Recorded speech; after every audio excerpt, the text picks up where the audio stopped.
Hello, how are you, my friends? How are you doing? So, I'm in my house in Australia and my flatmate is filming my video. So, I've been in Australia 2.5 months and I'm sorry because I didn't send you my email by now.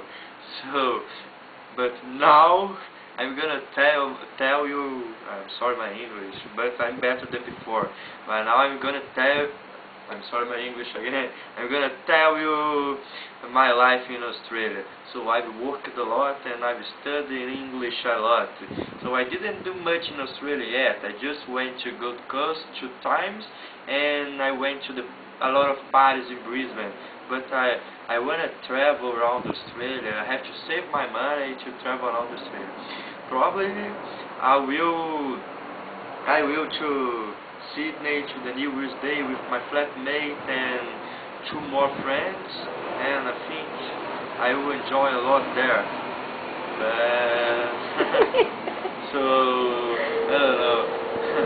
I've got the guitar at the moment, and firstly, what happened?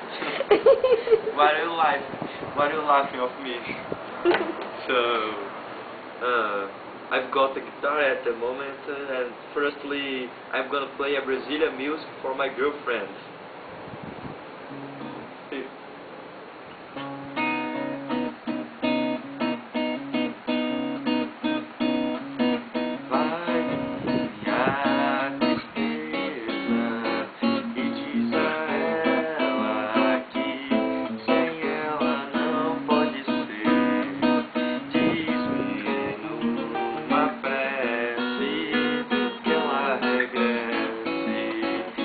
Eu não posso mais sofrer.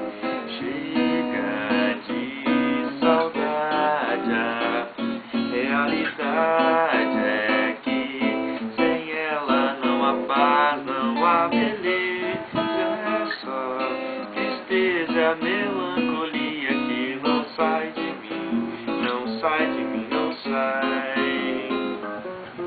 Mas se ela voltar, que coisa linda, que coisa louca. Pois há menos peixinhos a nadar no mar do que os beijinhos que eu darei em sua boca. Dentro dos meus braços, os abraços hão de ser milhões de abraços apertados, colado assim calado, abraços e beijinhos e carinhos sem ter fim, só pra acabar com esse negócio de você viver sem mim. Não quero mais esse negócio de você